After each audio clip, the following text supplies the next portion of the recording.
बच्चों, कैसे हैं आप? जैसा कि आपको पता है कि स्कूल बंद होने के कारण हम अपनी पढ़ाई दूरदर्शन के माध्यम से कर रहे हैं और हमारे लिए क्लास 1 एवं 2 की पढ़ाई प्रतिदिन दोपहर 3 बजे से 4 बजे तक शुरू हो चुकी है। तो हमें क्या करना है कि रोजाना समय पर अपनी पेंसिल और कॉपी के साथ मेरा दूरदर्शन मेरा विद्यालय कार्यक्रम में शामिल होना है, जहां हम नई नई चीजें सीखेंगे, वह भी मनोरंजक तरीके से। तो तैयार है ना आप सब?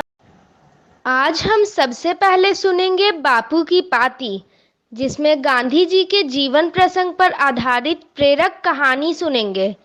फिर हिंदी की कक्षा में खुलेगा कहानियों का खजाना और हम सुनेंगे एक कहानी। फिर आवाज चित्र के साथ हम लोग नए शब्दों को सीखेंगे। गणित की कक्षा में नंबर कस और जोड़ चार्ट के साथ हम लोग पढ़ाई करेंगे, जोड़ यानी एडिशन की। उसके बाद होगी पढ़ाई इंग्लिश की, जिसमें आज हम लोग एक राइम यानी कविता जिसका नाम है ट्विंकल ट्विंकल लिटिल स्टार सुनेंगे। और अंत में हम लोग चलेंगे पटना का चिड़ियाघर और देखेंगे जू शो। तो चलिए शुरू करते हैं आज की क्लास, थोड़ी सी मस्ती थोड़ी पढ़ाई के साथ।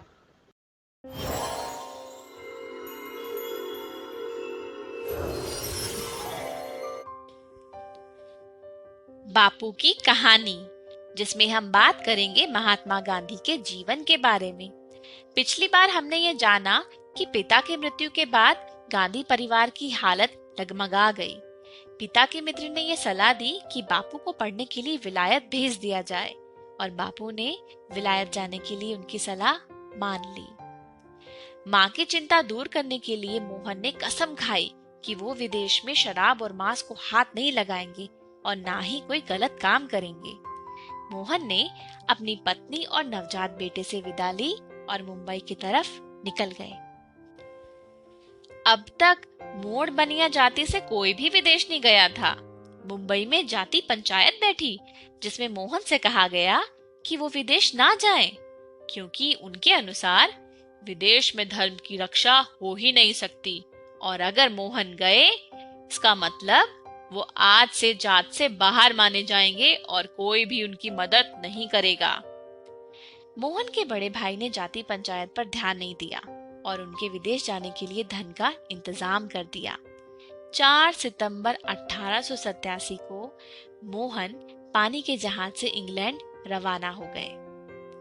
एक अनुभवी वकील ने मोहन को अपने कमरे में रख लिया था। बाकी सभी यात्री यूरोपीय थे। मोहन अंग्रेजी में बात करने में थोड़ा हिचकिचाते थे, तो वो दिन भर अपनी कोठरी में ही रहते थे। पहले दिन ही नई जगह के तौर तरीके सीखने में गलती हो गई। मोहनदास सफेद कपड़े पहने अकेले व्यक्ति थे। कुछ हिंदुस्तानी लोग मोहनदास की मदद के लिए आगे आए। इनमें मुख्य थे एक डॉक्टर प्राण जीवन मेहता। आगे चल के वे गांधी जी के प्रिय मित्र और समर्थक भी बन गए। शुरू के महीनों में तो मोहनदास बहुत दुखी थे। घोर असुविधा थी, सब कुछ पराया था। घर की याद सताती थी, खासतौर पे भोजन के समय। माँ के सामने मांस ना खाने की कसम खाई थी, लेकिन लंदन में शाकाहारी खाना बहुत बेस्वाद होता था। सिर्फ ब्रेड और उबली सब्जियां मिलती थी तीनों समय। कहाँ तो माँ के हाथ से बना स्वादिष्ट मसालेदार भोजन रोज मिलता था और अब कहाँ एक दीवान के बेटे की फांके की नौबत आ गई थी। यहाँ पैदल चलने और पढ़ने की बचपन की आदत बहुत काम आई। जितना हो सकता मोहनदास शहर में पैदल घूमते और तरह तरह का साहित्य पढ़ते।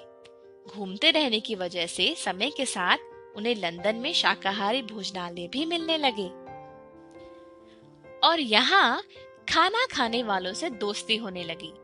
मोहनदास के लिए अब शाकाहार मजबूरी नहीं था, नए दोस्त बनाने का एक तरीका बन गया था। मित्र उन पर जोर डालते थे कि केवल पढ़ाई नहीं, अंग्रेजों का रहन सहन सीखना भी जरूरी है। तो अब मोहनदास जेंटलमैन बनना चाहते थे, तो उन्होंने कपड़े और महंगी टोपी सिलवाई, नाचना सीखने की कोशिश करी, वायलिन बजाना भी, बाल काढ़ना, टाई बांधना और भाषण देने की कला भी सीखनी चाहिए। मोहनदास यह सब सीख नहीं पाए, अलबत्ता इस पर खर्चा बढ़ता ही गया। उन्हें ध्यान था कि उनके बड़े भाई ने तंगी की हाल में उनकी विदेशी पढ़ाई के लिए धन का इंतजाम किया था। उन्होंने सोचा, मुझे कौन सा इंग्लैंड में जीवन बिताना है, लच्छेदार भाषण सीखकर मैं क्या करूंगा और नाच नाच कर मैं सभ्य कैसे बनूंगा। मैं तो विद्यार्थी हूँ, मुझे विद्याधन बढ़ाना चाहिए। और फिर कुछ महीनों में वो समझ गए कि फिजूल खर्ची बंद होनी चाहिए। और फिर उन्होंने अपना वायलिन शिक्षिका को लौटा दिया कि वे उसे बेचकर धन लौटा सके। अपना भोजन खुद बनाने में मोहनदास ने आहार के प्रयोग करने की आदत पड़ गई। जीवन भर उन्होंने भोजन के प्रयोग किए और इससे उनका स्वास्थ्य भी ठीक बना रहा। वकालत की पढ़ाई तो आसान थी, उसे मोहनदास ने आसानी से पार कर लिया। आज के लिए इतना ही। आगे हम देखेंगे कि जब बापू वकालत पढ़ने के बाद भारत वापस आए तो उन्हें किन परेशानियों का सामना करना पड़ा।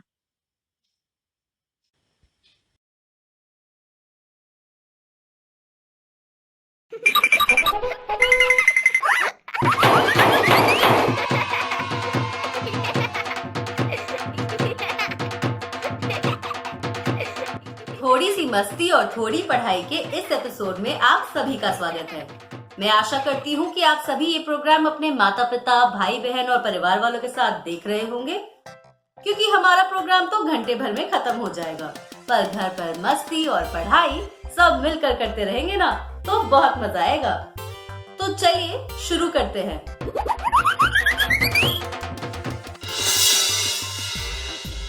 सबसे पहले आज हम सुनेंगे एक कहानी और फिर खेलेंगे कुछ अक्षरों के खेल। आज के खेल बहुत ही दिलचस्प होने वाले हैं, तो शुरू करें।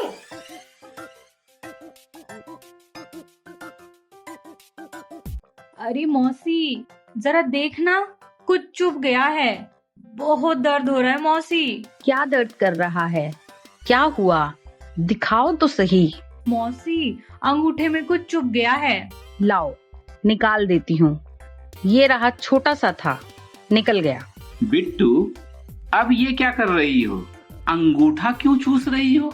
बचपन याद आ गया क्या? काका, मेरे अंगूठे में कुछ चुभ गया था, मौसी ने निकाल दिया। सोचा अंगूठा चूस लेती हूँ तो खून भी बंद हो जाएगा और दर्द भी कम हो जाएगा। वाह बिट्टू, वैसे दर्द कम करने का मेरे पास एक और तरीका है। तुम्हें अंगूठा चूसते हुए देखकर मुझे अनाया याद आ गई। लगता है अन्या की कोई कहानी है। काका आप सुनाइए, मैं अपने अंगूठे का दर्द भी भूल जाऊंगी। काका जल्दी से कहानी सुनाइए।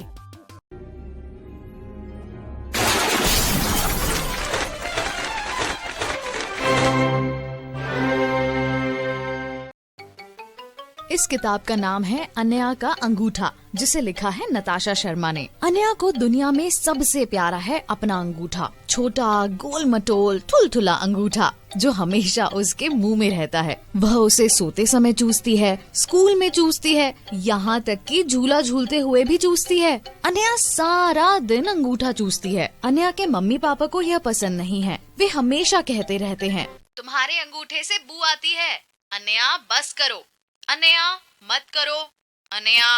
आज अन्या चिड़ियाघर गई है। उसके मम्मी पापा उसके अंगूठे को नहीं देख रहे, क्योंकि वो तो जानवरों को देख रहे हैं। अन्या को दिखा एक हाथी का छोटा सा बच्चा जो अपनी माँ के साथ पानी में छप छप नहीं कर रहा है। वह अपने पापा के साथ चिंगाड़ नहीं रहा है। वह अपने दोस्तों के साथ केले भी नहीं खा रहा है। तो फिर वह छोटा हाथी क्या कर रहा है?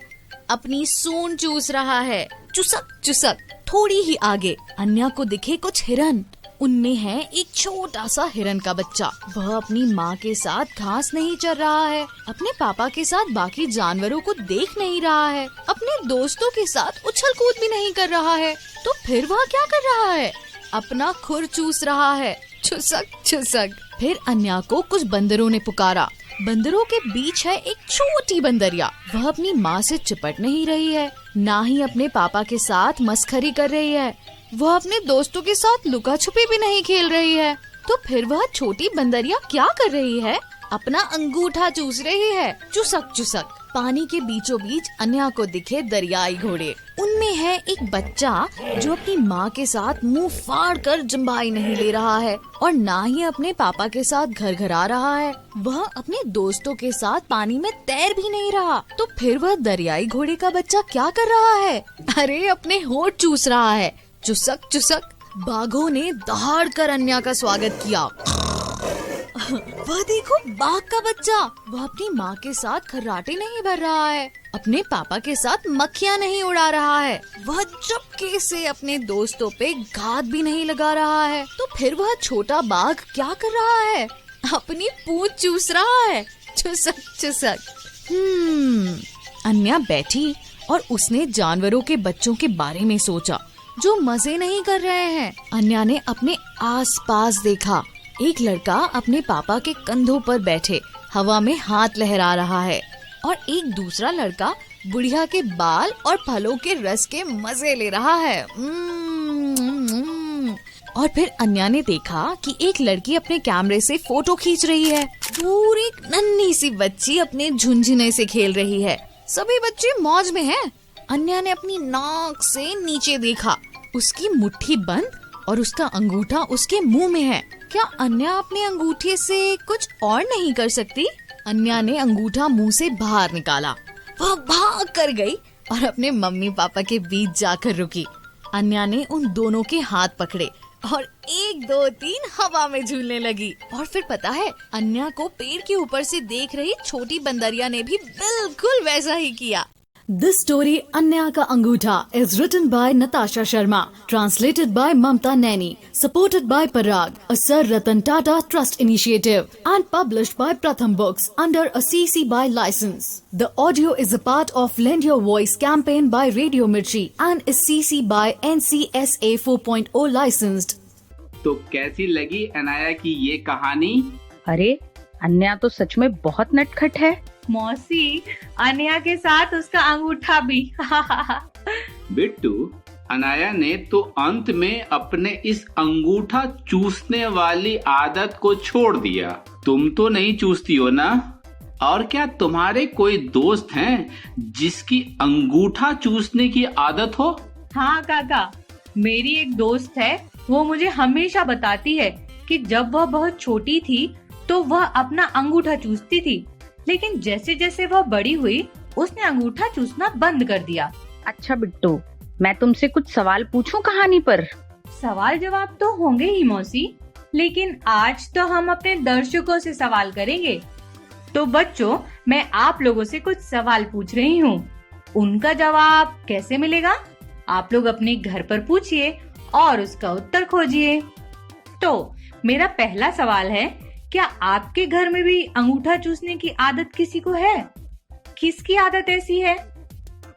दूसरा सवाल है, क्या आपके आसपास आपको ऐसे बच्चे दिखते हैं जिन्हें ऐसी कोई आदत है? तब उनके माता पिता उन आदतों को छुड़वाने के लिए क्या करते हैं? तीसरा सवाल है, किसी को ऐसी कोई आदत थी जो बड़े होकर छूट गई हो, तो वह कौन सी आदत है और वह कैसे छूट गई और किसकी?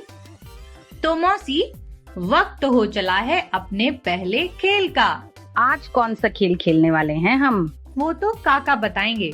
पिटारा तो उन्हीं के पास है।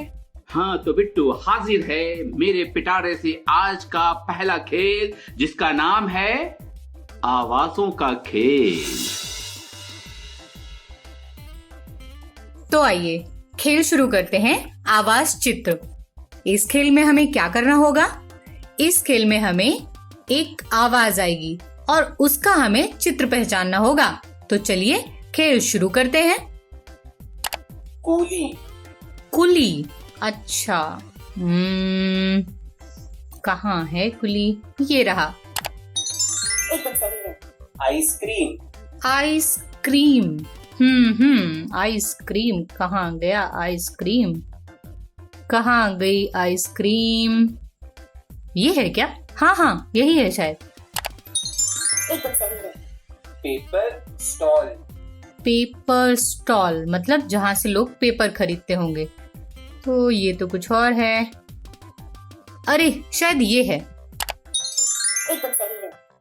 पुलिस। पुलिस? अरे मुझे पुलिस से बहुत डर लगता है। ये रही पुलिस। एकदम सही है। Tea stall. Tea stall. शायद ये वाला है। यहाँ पे ये चाय बना कर दे रहे हैं सबको। एकदम सही है। सूरज। सूरज? हाँ, थोड़ा सा और। ये रहा सूरज। एकदम सही है।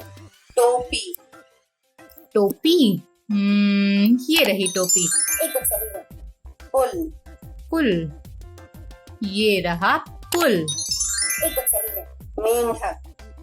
मेंढक? मेंढक कहाँ है? ये तो चिड़िया है। ये रहा मेंढक। एकदम सही है। नाव। नाव? इतनी बड़ी? ये रही नाव। एकदम सही है। अरे वाह, ये खेल खेल कर तो बहुत मजा आया। पहले तो ये बताइए कि आप लोगों को ये खेल कैसा लगा? मुझे तो ठीक ही ठाक लगा ये खेल। अरे बस ठीक ठाक? इसका मतलब आपको खेल पसंद नहीं आया? अरे बिट्टू की मौसी, मेरे कहने का मतलब ये नहीं है। खेल तो बहुत बढ़िया है, यकीन न हो तो बिट्टू से ही पूछ लो। अच्छा बिट्टू, तुम्हें ये खेल कैसा लगा? मौसी, मुझे तो बहुत ही पसंद आया। अच्छा बिट्टू, तो तुमने कौन कौन से चित्र पहचाने? काका, मैंने पहचाना सूरज, अंडा और सुअर और पेंसिल, मुर्गी को भी पहचाना और किताब, और भी कुछ पहचाने थे लेकिन अभी भूल गई हूँ। अच्छा बिट्टू, ये बताओ किताब में कितने अक्षर हैं? मौसी, ये तो बहुत आसान सा सवाल है। किताब में 3 अक्षर हैं। कि, ता, ब। बिल्कुल सही कहा बिट्टू ने। अच्छा, मैं एक सवाल पूछूं? हाँ हाँ बिल्कुल, पूछो पूछो। आप लोग बताइए कि ये जो किताब में त आया है ना, तो क्या आप ये अक्षर जिन चीजों के नाम में आता है उन चीजों के नाम बता सकते हैं? मौसी, आप बताइए। अरे बिट्टू, बताएंगे, लेकिन एक खेल खेल लेते हैं ताकि पता चल जाए कि कौन कौन सी मात्राएं लगाकर शब्द बनाए जा सकते हैं। हाँ, ये ठीक रहेगा। हाँ मौसी, ये ठीक रहेगा। शुरू कीजिए खेल। ठीक है, तो 12 खड़ी का ही खेल खेल लिया जाए। तो आइए खेल शुरू करते हैं। 12 खड़ी। तो ये खेल तो हम पहले भी खेल चुके हैं। आप जानते ही होंगे इस खेल में क्या होने वाला है। तो चलिए खेल खेलना शुरू करते हैं। कौन से अक्षर की 12 खड़ी सुनी जाए? बताइए बताइए बच्चों। त की। तो ता। ती। ती। तू। तू। ते। तय। तो। तो। तंग। तह। और ये टूट गई। ये टूटने की आवाज मुझे बहुत अच्छी लगती है। अच्छा, तो सबसे पहले क्या आने वाला है? तो मुझे पता है। तो। इसके बाद ता। ता। फिर ती। उसके बाद ती। ती कौन सी है? हाँ, ये रही। ती। उसके बाद तू। तू। अब यहाँ आना है तू। ये रहा तू। तू। ते। तय। तय आना है यहाँ पर। और ये रहा तय। तो। ये रहा तय। तय। उसके बाद क्या आना है? हाँ, बिल्कुल सही बच्चों। तो ये रहा तो। उसके बाद एक ही बचा हुआ है। तो। हो गया पूरा? Thank you. अरे वाह, 12 खड़ी का खेल तो बहुत ही मजेदार था। बहुत मजा आया इस खेल को खेलकर। मात्राएं तो हमें पता चल गई। तो बिट्टू के काका बताइए, छ और त अक्षर की 12 खड़ी की इकाई से शब्द बनाकर दिखाइए। अरे इनसे तो ढेर सारे शब्द बनेंगे, बनाता हूं अभी। छाता, छत, छाती, छीत, छत्ती, छूत, छूत छात, छाछ। ओहो, अरे ये तो इतने ही शब्द बने इससे। इतने भी काफी हैं बिट्टू के काका। हाँ काका, आपने बेहतर जवाब दिया। शुक्रिया बिट्टू की मौसी, वैसे इतनी तारीफ करती नहीं हो तुम। बच्चों, तो अब आप भी इन 12 खड़ियों से शब्द बनाइए। कौन कौन सी 12 खड़ी? ज और ल की। तो मैं ज की 12 खड़ी पढ़ती हूँ। ज, जा, जी, जी, जू, जू, जे, जय, जो, जौ, जंग, जह। अब मैं ल की पढ़ रही हूँ। आप लोग अपनी कॉपी पे तो लिख रहे हैं ना? हाँ, तो ल की शुरू करती हूँ। ल, ला, ली, ली, लू, लू, ले, ले, लो, लो, लंग, लह। तो अब आप इन दोनों 12 खड़ियों से शब्द बनाइए। काका, आप कोई और खेल करवाइए ना। हाँ बिट्टू के काका, अब तो बिट्टू की बात माननी पड़ेगी। बिल्कुल, मैं तैयार हूँ। चलो पहले खेल देखते हैं, फिर खेलेंगे। ठीक है। अच्छा बच्चों, सभी का मनपसंद कुछ ना कुछ होता है ना? आप लोगों के मनपसंद भी कुछ ना कुछ होगा ना? तो चलो सबसे पहले हम फूलों से चालू करते हैं ना। अपने मनपसंद फूल का नाम बताना, ठीक है? जो जल्दी नहीं बता पाएगा वो आउट हो जाएगा, बीच में बैठेगा। ठीक? तो कौन शुरू करेगा?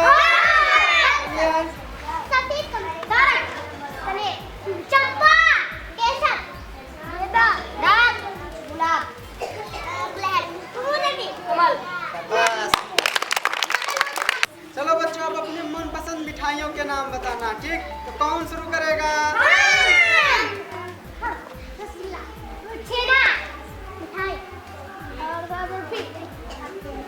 चलो आओ, बैठ जाओ।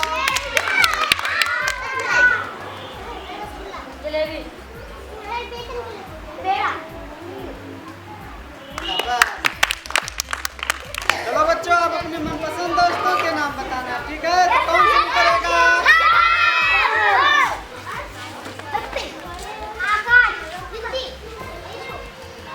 आउट।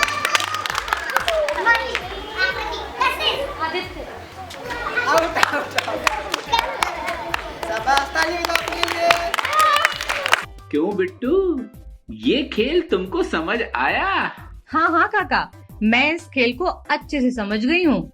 तो बताओ, इस खेल को खेलने के लिए कौन शुरुआत करेगा?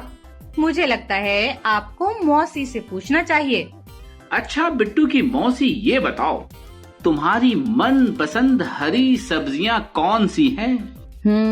तो मेरी मनपसंद सब्जियां हैं पालक, गोभी, लौकी, मूली, भिंडी। हाँ, कटहल भी मेरा मनपसंद है। मौसी, मुझे पता था आप यही बोलेंगी। वाह बिट्टू की मौसी, तुमने तो एक ही बार में जवाब दे दिया। अब मैं आपसे सवाल पूछती हूँ। आपको फूलों के नाम बताने होंगे, तो जल्दी से बताइए। गुलाब, गुड़हल, गेंदा, चमेली, कमल और अभी कुछ याद नहीं आ रहा है। चलो कोई बात नहीं। काका और मौसी ने तो अपनी मनपसंद चीजों के नाम बता दिए। अब आपकी बारी है बच्चों। आप सभी लोग भी अपने अपने मनपसंद चीजों के नाम लिखिए और घर पर किसी को बताइए। तो पहला, अपने मनपसंद कपड़ों के नाम बताइए। दूसरा, अपने मनपसंद मिठाइयों के नाम बताइए। बिट्टू, तुम्हारे मनपसंद फल कौन कौन से हैं? मौसी, मेरा मनपसंद फल आम है, वो भी पका वाला, खट्टा मीठा सा। सेब, संतरा और खट्टे मीठे अंगूर भी। बिट्टू, पका हुआ आम, वाह, मुंह में पानी आ जाता है। हाँ काका, मेरे मुंह में भी पानी आ गया है। आप दोनों अपने अपने मुंह में पानी लाते रहिए, मैं तो चली। और बच्चे लोग, आप भी जाइए, बिट्टू ने बहुत सारे सवाल पूछ लिए हैं, उनको जल्दी से हल कर लीजिए। तो आप लोगों ने कहानी सुनी, कुछ अक्षरों के खेल खेले और भी बहुत सारे खेल खेले। तो चलिए अब आगे बढ़ते हैं। अभी हम आगे पढ़ेंगे वो विषय जिससे सबको डर लगता है। बताओ कौन सा? आप सोचिए। बिल्कुल सही, गणित। तो चलिए आगे हम कुछ गणित के खेल खेलेंगे और इसमें डरने वाली कोई बात नहीं। गणित में भी बहुत मजा आता है, खुद ही देख लीजिए। तो चलिए खेलते हैं कुछ गणित के खेल। हेलो बच्चों, आओ आज हम एक नया गेम खेलते हैं। गेम का नाम नंबर कस है।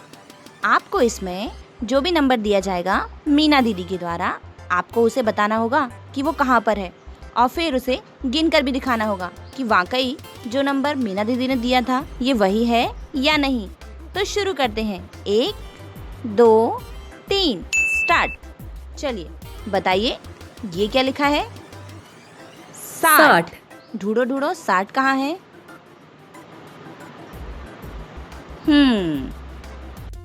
शाबाश। 10, 20, 30, 40, 50, 60। बिल्कुल सही। दूसरा नंबर क्या है? 30। देखो ये 10, ये 20 और ये रहा 30 वाला बॉक्स। शाबाश। 10, 20, 30। आप देखते हैं अगला नंबर कौन सा है? ये नंबर है 10। ये तो बहुत आसान है, सबसे पहले ही है। शाबाश। 10। अगला नंबर देखते हैं। अगला है 70। ये कहाँ आएगा? 10, 20, 30, 40, 50 है यहाँ 60 और ये रहा 70। देखते हैं कितने बॉल्स हैं? शाबाश। 10, 20, 30, 40, 50, 60, 70, 100। अब देखते हैं 100 कहाँ है? 10, 20, ये रहा 30, ये है 40, ये 50, ये 60, 70, 80, 90 और ये रहे 100। शाबाश। 100 बॉल्स हैं इसके अंदर। 10, 20, 30, 40, 50, 60, 70, 80, 90, 100। बहुत अच्छे। ये तो 100 वाले सबसे ज्यादा बॉल्स थे। अब बताओ 70 कहाँ है? देखो ये रहा 10, ये 20, ये 30, ये 40, ये 50, ये 60 और ये 70। शाबाश। 10, 20, 30, 40, 50, 60, 70। अब देखते हैं कितना है? 90। 10, 20, 30, 40, ये तो नहीं है, ये 50, ये 60, ये 70, ये 80 और ये 90। देखते हैं कितने बॉल्स। शाबाश। 10, 20, 30, 40, 50, 60, 70, 80, 90। अगला नंबर फिर से 100। अब आपको तो पता है, हमने अभी देखा था सबसे आखिर में 100 था। ये रहे। शाबाश। 10, 20, 30, 40, 50, 60, 70, 80, 90, 100। ये पूरी रेड वाली बॉल्स। अब देखो 90 कहाँ है? 90 तो 100 से कम है। तो यह आगे ही होगा। देखते हैं 10, 20, 30, 40, 50, 60, 70, 80, ये रहे 90। शाबाश। 10, 20, 30, 40, 50, 60, 70, 80, 90। आप देखिए 80 कहाँ है? हाँ, ये रहा 10, 20, 30, 40, 50, 60, 70 और ये है 80। देखिए। शाबाश। 10, 20, 30, 40, 50, 60, 70, 80। आप देखते हैं फिर से 100। ये तो हमें पता ही है कि 100 यहाँ है शाबाश। 3 अंकों में। 10, 20, 30, 40, 50, 60, 70, 80, 90, 100। 10-10 के 10 बॉल मिलते हैं तभी 100 होता है और वो रेड बॉल बन जाता है। अब है 40। 40 तो आसान है। 10, 20, 30, 40। देखो शाबाश। कितनी बॉल है? 10, 20, 30, 40 और अब 30। ये रहा 10, 20, 30। शाबाश। 10, 20, 30 और लास्ट है 90, जो आपको खुद से ढूंढ के बताना है। फिर मिलेंगे। नमस्ते बच्चों, कैसे हैं आप? आज हम अपने दोस्तों सीमा और विजय के साथ कुछ खटाव वाले प्रश्न करेंगे, ठीक है? देखिए, ये दोनों भाई बहन हैं, बिल्कुल आपकी तरह। आपके भी हैं कोई भाई या बहन? सभी भाई बहनों में बहुत झगड़ा भी होता है और बहुत प्यार भी, है ना? तो ऐसे ही विजय और सीमा में भी कभी कभी तो बहुत दोस्ती रहती है और कभी उनमें झगड़ा हो जाता है। और जब वे अच्छे दोस्त होते हैं तो वे एक दूसरे के साथ अपनी चीजों को, सामानों को बांटते भी हैं और एक दूसरे की बहुत मदद करते हैं। एक बार सीमा के पास 7 पेंसिल थी और बेचारे विजय के पास कोई पेंसिल ही नहीं थी। तो पता है, उसने सीमा से बोला कि मुझे कुछ पेंसिल दे दो। अब वो दोस्त तो थे, इसलिए सीमा ने प्यार से उसे 3 पेंसिल दे दी। क्या आप बता सकते हैं कि सीमा के पास कितनी पेंसिल होंगी? सीमा के पास थी 7। 1, 2, 3, 4, 5, 6, 7। उसने विजय को 3 पेंसिल दे दी। 1, 2, 3। तो सीमा के पास 1, 2, 3, 4 पेंसिल बची। तो हमने यहाँ क्या किया? हमने कैसे पता लगाया कि सीमा के पास अब 4 ही बचे होंगे? हमने किया है घटाव। 7 पेंसिल से 3 पेंसिल को, यानी 7 घटाव 3 बराबर हमें 4 मिला। अब विजय को रंगीन पेंसिल की जरूरत है और देखो, सीमा के पास तो बहुत सारी रंगीन पेंसिल हैं। उसके पास कुल 10 रंगीन पेंसिल हैं और विजय को 4 पेंसिल चाहिए है, तो विजय को उसने 4 रंगीन पेंसिल दे दिए। तो बता सकते हैं आप कि अब उसके पास कितने बचे? सबसे पहले तो सीमा के पास थे 10 रंगीन पेंसिल। चलो गिनते हैं। 1, 2, 3, 4, 5, 6, 7, 8, 9 और ये पूरी 10। उसने विजय को दी हैं 4। तो 1, 2, 3, 4। तो सीमा के पास अब कितने बचे? 1, 2, 3, 4, 5, 6 रंगीन पेंसिल बचे हैं।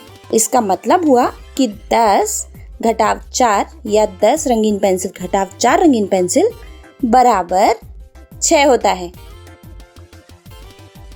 लेकिन क्या आप जानते हैं कि उस दिन क्या हुआ जब वो आपस में लड़ रहे थे? देख लो, सीमा के पास 5 पेंसिल थी, विजय के पास कोई पेंसिल नहीं थी। तो उसने गुस्से में सीमा से कहा कि वह उसे पेंसिल दे दे, लेकिन सीमा ने कहा नहीं। तो क्या विजय ने 2 पेंसिल छीनी सीमा से और वो भाग गया। क्या आप बता सकते हैं कि सीमा के पास अब कितनी बची होंगी? देखिए, सीमा के पास कुल 5 पेंसिल थी। ये रही 5 पेंसिल, 1, 2, 3, 4 और ये 5। और फिर विजय आया और उसने 2 पेंसिल छीन ली। तो सीमा के पास कितनी बची? देखो, 1, 2, 3। इसका मतलब है कि 5 घटाव 2 बराबर 3 होता होगा। आइए अब हम सीमा और विजय के साथ एक और उदाहरण लेते हैं। इस बार विजय के पास सारी पेंसिलों का ढेर है। ये रही पेंसिल। चलो गिन के दिखाओ विजय, कितनी है? 1, 2, 3, 4, 5, 6, 7, 8, 9 और ये 10। अब सीमा पूछती है कि उसे कुछ पेंसिल दे दो, तो विजय उसमें से उन्हें 5 पेंसिल दे देता है, क्योंकि तब विजय और सीमा दोस्त होते हैं। तो 5 पेंसिल लेने के बाद विजय के पास कितनी हुई? 1, 2, 3, 4, 5 और सीमा के पास भी 1, 2, 3, 4, 5। तो जब विजय के पास 10 पेंसिल थी तो लग रहा था कि उसमें से 5 पेंसिल निकाल दिए जाएंगे। तो कितने बचेंगे? 5। इसका मतलब है कि 10 घटाव 5 5 के बराबर होता है। तो सीमा और विजय के साथ हमने ये घटाव बहुत अच्छे से सीखा है, इसलिए सीमा और विजय को थैंक यू। फिर मिलेंगे हम। हेलो दोस्तों, आइए आज हम इस जोड़ चार्ट की मदद से कुछ और जोड़ करते हैं। बड़ा मजा आने वाला है। देखिए, इस जोड़ चार्ट में 1 से लेकर के ये 20 तक के अंक लिखे हुए हैं, जिन्हें पंक्ति और कॉलम में लिखा गया है। तो हमें पंक्ति को कॉलम से जोड़ना है। सबसे बाएं कॉलम और सबसे ऊपर वाली पंक्ति में एक एक अंक को चुनेंगे और अंकों का योग करेंगे। तो सबसे ऊपर वाली पंक्ति से हम 2 लेते हैं और सबसे बाएं कॉलम से एक एक करके अंक चुनते हैं और जोड़ करते हैं। देखते हैं कितना आता है। 1 जोड़ 2, 1 जोड़ 2 बराबर 3। इसी तरह 2 जोड़ 2 बराबर 4। ऐसे ही 3 जोड़ 2 बराबर 5 और इसी तरह 4 जोड़ 2 बराबर 6। इसी तरह 5 जोड़ 2 कहाँ मिलते हैं? 7 पर, इसलिए 5 जोड़ 2 बराबर 7। और ये 6 जोड़ 2 कहाँ मिल रहे हैं? 8 पे, तो 6 जोड़ 2 बराबर 8। और 7 के बारे में क्या है? 7 जोड़ 2 कहाँ के मिलेंगे? 9 पर, तो इस तरह 7 जोड़ 2 बराबर 9। 8 जोड़ 2 बराबर 10 हो रहा है। और ये 9 और 2 को जोड़े तो 9 से इस 2 को मिलाओ पंक्ति पे, तो ये आता है 11 पे। इस तरह 9 जोड़ 2 बराबर 11। और अगर 10 को जोड़े तब 10 और पंक्ति से लिया 2, तो 10 जोड़ 2 बराबर 12 प्राप्त होता है। इसी तरह हम आगे भी कॉलम को पंक्ति से जोड़ के जोड़ निकाल सकते हैं। हेलो बच्चों, कैसे हैं आप? आशा है कि आप सभी बहुत अच्छे से होंगे और मुझे यकीन है कि आप सभी ने ऐसे शब्दों का उपयोग जरूर किया होगा, जैसे लंबा, छोटा, ऊंचा, मोटा, पतला, भारी, हल्का आदि। जरूर किए होंगे ना? तो आज हम कुछ मजेदार उदाहरणों के साथ इन शब्दों पर एक नजर डालते हैं। फिर आपको इन शब्दों को समझने के बाद पता चलेगा, महसूस होगा कि ये हमारे लिए कितने उपयोगी हैं। आइए एक उदाहरण देखते हैं। एक दीवार के सामने 2 झाड़ू झुक कर रखे हुए हैं। क्या आप उन्हें देखकर बता सकते हैं कि कौन सा लंबा है और कौन सा छोटा है? बताइए। हाँ, आप बिल्कुल सही हैं। लाल झाड़ू लंबा है और नीला वाला छोटा झाड़ू है। चलो एक और उदाहरण देखते हैं। एक दिन मिनी रसोई में मम्मी की मदद कर रही थी। उसकी माँ ने उसे लंबा चम्मच देने के लिए कहा। मिनी ने कौन सा चम्मच दिया? जी हाँ, उसने उसे बाईं ओर रखा फ्राइंग वाला चम्मच दिया, जो कि सबसे लंबा चम्मच है, और चाय वाला चम्मच ये छोटा चम्मच है। अब शब्दों की अगली जोड़ी पर चलते हैं। शब्द है ऊंचा और छोटा। यहाँ पर पापा जिराफ और बेबी जिराफ की जोड़ी देखिए। आपके हिसाब से कौन ऊंचा है? जी हाँ, पापा जिराफ बेबी जिराफ से ऊंचे हैं। और यहाँ देखो, यहाँ 3 युवा लड़के हैं, सोनू, चिंटू और ये बंटी। उनके पास हमेशा यह देखने की होड़ रहती है कि उनमें से कौन सबसे ऊंचा है। क्या आप जानते हैं कि हमेशा ये प्रतियोगिता कौन जीतता होगा? आप बिल्कुल सही हो, सोनू प्रतियोगिता जीतता है, क्योंकि सोनू सबसे ऊंचा है और बंटी देखो, ये तो सबसे छोटा है। अब इन 2 वृक्षों को देखो, उनके बीच क्या अंतर है? हाँ, एक बात तो है, नारियल का पेड़ तो ऊंचा है, लेकिन क्या आप एक और अंतर देख पा रहे हैं? 2 पेड़ों के जो तने हैं उनको देखो। नारियल के पेड़ का तना दूसरे पेड़ के तने की तुलना में ज्यादा पतला है और दूसरे पेड़ का तना ज्यादा मोटा है। और इस प्यारी सी रसोई में सब्जियों को देखो। 3 सब्जियां हैं, बैगन, करेला और ये मिर्च। क्या आप बता सकते हैं कि कौन सबसे मोटा और कौन सबसे पतला है? आप आसानी से देख सकते हैं कि बैगन सबसे मोटा है और ये चिल्ली यानी कि मिर्ची तीनों में सबसे पतली। और अब रसोई से हम चलते हैं जंगल में। आज हम जंगल में 2 जानवरों को देखेंगे। एक है हाथी और एक ही रहा बंदर। थोड़ा इस बारे में सोचिए, क्या आप इस तरह के छोटे बंदर को अपने साथ ले जा सकते हैं उठा करके? हाँ, शायद आप ये कर भी सके, लेकिन क्या आप कभी ये हाथी को ले जा पाएंगे? भले ही यह छोटा है, लेकिन बिल्कुल नहीं। ऐसा इसलिए क्योंकि एक हाथी बहुत भारी होता है, लेकिन एक बंदर काफी हल्का है। जंगल से अब हम शहर की एक सड़क पर लौट आते हैं। सड़क पर 3 वाहन खड़े हैं, एक ट्रक, एक जीप और ये एक साइकिल। इन तीनों में से जो आपको लगता है कि सबसे भारी है, बताइएगा।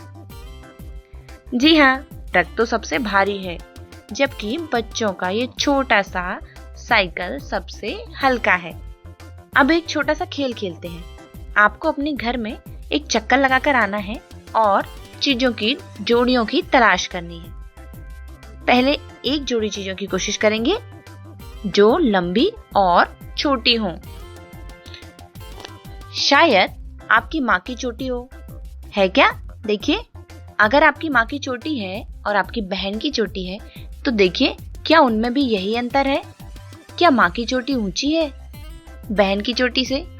हो सकता है कि आपकी बहन की चोटी ज्यादा ऊंची हो माँ की चोटी से। और भी उस देखें। आइए अब एक जोड़ी चीजों की और तलाश करते हैं। यहाँ पर ऊंची और छोटी चीजें देखते हैं। ये देखिए, ये एक दरवाजा और ये एक खिड़की। इसके बारे में आपका क्या ख्याल है? एक दरवाजा एक खिड़की से बहुत ऊंचा है। अब आपको क्या मिला? अब अगली जोड़ी मोटी और पतली है। हो सकता है कि आप अपने रसोई में सब्जियों की तलाश कर रहे हो। सब्जियां मिली मोटी और पतली। देखो देखो, लौकी और मिर्च की तरह मिल सकती हैं आपको भी। लौकी मोटी होती है और मिर्च पतली होती है। क्या आपको रसोई में या कहीं और कुछ और मिला? यह कहीं भी मिल सकता है आपको। ऐसी जोड़ियां आप कहीं भी ढूंढ सकते हैं। चलो भारी और हल्की चीजों पर नजर डालते हैं। ऐसी जोड़ी ढूंढते हैं जो भारी और हल्की हो। क्या गेहूं या चावल का एक बोरा या डिब्बा है? अगर है तो उसे देखिए, वो बहुत भारी होगा। और एक खाली टोकरी देखिए, ये बहुत हल्की होगी। तो आपने क्या समझा कि ऐसे शब्दों से हम माप बता सकते हैं कि कौन भारी है, कौन हल्का है, कौन ऊंचा और कौन छोटा है। इस तरह के शब्द आप जरूर ढूंढिएगा। ऐसे शब्दों की जोड़ी बनाइए और सीखते रहिए। फिर मिलेंगे। आकाश को अंग्रेजी में कहते हैं स्काई और तारों को कहते हैं स्टार्स। हमें स्टार्स कब दिखाई देते हैं? सही कहा, स्टार्स हमें रात को दिखाई देते हैं। कितने छोटे होते हैं ना, मुझे हमेशा उन्हें पकड़ने का मन करता है, पर क्या करें, वह कितने दूर है हमसे। चलते हैं सितारों की दुनिया में इस राइम से, जिसका नाम है ट्विंकल ट्विंकल।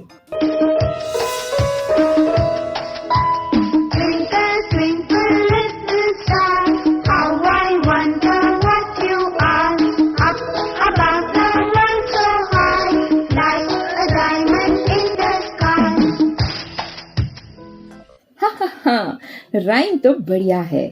क्या आपको यह राइम याद रह गई? नहीं तो एक बार फिर से सुनते हैं।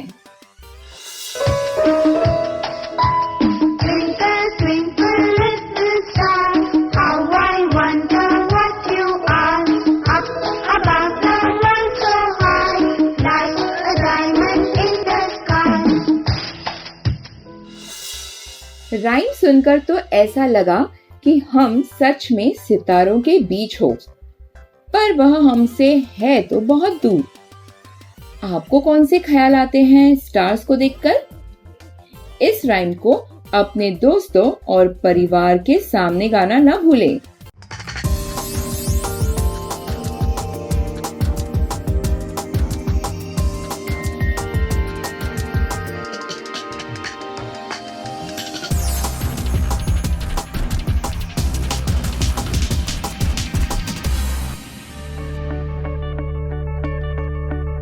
संजय गांधी जैविक उद्यान जू आउटरीच प्रोग्राम के इस एपिसोड में हम उस जानवर के एनक्लोजर के पास चलेंगे जिसे देखकर डरते तो सभी हैं, लेकिन फिर भी इन्हें देखना हमेशा रोमांच से भरा होता है। जी हां, आज हम फिर चलेंगे संजय गांधी जैविक उद्यान के सांपों की दुनिया में, यानी चलेंगे सांप घर में और जानेंगे सांपों के बारे में कुछ अनोखी बातें। जैसा कि हम सभी जानते हैं, कुछ सांप बेहद जहरीले होते हैं और कुछ में जहर होता ही नहीं है। संजय गांधी जैविक उद्यान में विषहीन और जहरीले दोनों तरह के सांप मौजूद हैं। विषहीन सांपों में धामिन, अजगर और सैंड बोआ हैं, तो जहरीले सांपों की श्रेणी में भारतीय नाग और वाइपर रेसल जैसे सरीसृप हैं। पूरे विश्व में सांपों की कुल प्रजातियां लगभग 2750 हैं और उनमें 244 प्रजाति के सांप भारत में पाए जाते हैं। कुछ पॉइजनस और नॉन पॉइजनस स्नेक को पहचानने के क्या उनके कैरेक्टरिस्टिक हैं उसके बारे में मैं बताना चाहूँगा। जो नॉन पॉइजनस स्नेक्स होते हैं उनका थूथन जो होता है, जो माउथ पोर्शन होता है, वो राउंडेड होता है, जबकि वेनोमस में ये पॉइंटेड होता है। इसके अलावा एक और जो मेन डिफरेंस होता है नॉन पॉइजनस और पॉइजनस में, जो नॉन पॉइजनस स्नेक होते हैं उनके वेंट्रल सरफेस पे पेट की ओर जो स्केल्स पाए जाते हैं वो छोटे होते हैं, अर्थात एक साइड से दूसरे साइड को टच नहीं करते हैं। जबकि पॉइजनस स्नेक्स होते हैं उनमें ये स्केल कंटिन्यूअस होते हैं, एक साइड से दूसरे साइड को टच करते हैं। अगर स्नेक बाइट हो तो उसमें बहुत ज़्यादा पैनिक करने की ज़रूरत नहीं होती है। बहुत से लोग ऐसा मूवीज़ वगैरह में भी दिखाया जाता है कि उसको सक करके निकालने का प्रयास करते हैं, जो बिल्कुल नहीं करना चाहिए। अगर आपके माउथ में कोई कट है या किसी भी तरह का सोर है तो उससे आप भी इन्फेक्टेड हो सकते हैं। इसके अतिरिक्त तो ऐसा भी देखा जाता है कि जहाँ कट पोर्शन है उसके नीचे बांध दिया जाता है बहुत टाइट से, ये भी नहीं करें। जो कट पोर्शन है उसको कभी भी हार्ट या लंग से ऊपर रेज करके नहीं रखना चाहिए। इसके अलावा जो पेन किलर्स हैं या एस्प्रिन वगैरह हैं, इसका प्रयोग बिल्कुल ही नहीं करना चाहिए। फर्स्ट एड देने के बाद उन्हें जहाँ कट हुआ है उसे रनिंग वाटर में धोना चाहिए, साबुन से उसको साफ़ करना चाहिए और जो पेशेंट हैं उनको कूल काम करते हुए जो नियरेस्ट पीएचसी है उसमें ले जाना चाहिए। आज हम भारतीय नाग और वाइपर रेसल के एनक्लोजर के पास चलते हैं। नाग यानी कोबरा विषैले सांपों की उन प्रजातियों में से एक है जो अपने गर्दन की पसलियों को फैलाकर फन या हुड बनाते हैं। एक वयस्क नाग की लंबाई 183 सेंटीमीटर से 244 सेंटीमीटर तक हो सकती है। एक बार शिकार को निगलने के बाद कोबरा 1 या कई महीनों तक बिना खाए आराम से जिंदा रह सकते हैं।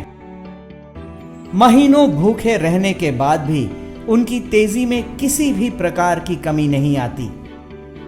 ये भारत के सबसे खतरनाक सांपों में से एक हैं, जो ज्यादातर जंगल में, नदियों के किनारे, खेतों में और गांव के आसपास रहते हैं। ये मांसाहारी होते हैं, जो मुख्यतः रेंगने वाले जीव, छिपकलियों और मेढकों को अपना शिकार बनाते हैं।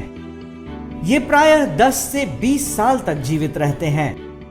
मादा नाग यानी नागिन एक बार में 8 से 45 अंडे देती है, जिसे वो 48 से 69 दिनों तक सेकती है। नाग के बाद हम वाइपर रेसल के एनक्लोजर के पास चलेंगे। वाइपर रेसल भारत में कोरीवाला के नाम से भी जाना जाता है। हालांकि यह इंडियन करैट से कम जहरीले हैं, फिर भी ये सांप भारत के सबसे घातक सांपों में से एक हैं। वैसे तो ये स्वभाव से बेहद शर्मीले होते हैं, पर छेड़े जाने के बाद बेहद गुस्सैल हो जाते हैं और सामने वालों पर बिजली की तरह तेजी से हमला करने में सक्षम हैं। ये लगभग 4 फुट लंबे होते हैं। इसका जहर हेमोटॉक्सिन होता है, जो खून को जमा देता है। काटने के दौरान यदि अपना पूरा जहर शरीर में डाल देता है तो मनुष्य की घंटे भर से भी कम समय में मौत हो जाती है। यह सामान्यतः भूरे रंग का सांप होता है और उस पर काले रंग के गोल धब्बे होते हैं। इसके फुफकारने की आवाज काफी तेज होती है, जिसे काफी दूर से सुना जा सकता है। अगर इस सांप को अगर आप बहुत ध्यान से देखेंगे तो इसके नाक के ठीक ऊपर में आपको 2 छिद्र, बड़े बड़े छिद्र दिखेंगे। वो पिट रिसेप्टर्स होते हैं। ये ताप संवेदी आपके होते हैं। ये बेसिकली अपने शिकार को हीट से नापता है। वो हीट सेंसर्स हैं इसके, और वो अपने करता है। इसके दांत सबसे बड़े होते हैं। हमारे जितने भी विषैले सांप हमारे भारत में पाए जाते हैं, इसमें सबसे बड़े विषैले दांत इसके होते हैं। ज़्यादातर लोग इस सांप को अजगर के साथ कंफ्यूज कर जाते हैं, क्योंकि ये बहुत धीरे चलता है। तो लोगों को लगता है ये अजगर है, क्योंकि काफ़ी मोटा सांप हो जाता है ये। इसको पहचाना बहुत आसान है। इसके बॉडी के साइड में आपको गोल चिन्ह जैसे मिलेंगे। सर का आकार भाले जैसा होता है, गर्दन पतली होती है, और नाक के ऊपर आपको बड़े बड़े 2 छेद जैसे दिखेंगे। ये सांप रसल्स वाइपर है, और ये अंडे नहीं देते, ये बच्चे देते हैं। ये करीबन एक बार में आपको 30 से 35, 40 तक भी रिकॉर्ड किया गया है। इसके काटने पे बहुत दर्द होता है, बहुत ज़्यादा दर्द होता है। और ये भी सांप दूसरे सांप को भी मार करके खाना पसंद करते हैं। चूहे इसका प्रिय भोजन है। पक्षी के अंडे, पक्षी खाना भी इसे बहुत ज़्यादा पसंद है। संजय गांधी जैविक उद्यान में मौजूद सांप घर यहाँ आने वाले हर उम्र के दर्शकों के बीच बेहद लोकप्रिय हैं, और यहाँ आने वाले दर्शक इनके एनक्लोजर के पास आकर सांपों की इस अनोखी दुनिया का आनंद उठाते हैं। आज के लिए बस इतना ही। आशा करती हूँ बच्चों, आज आपको बहुत मजा आया होगा और आपने इल्मों से बहुत कुछ सीखा भी होगा। तो मिलते हैं अगले एपिसोड में।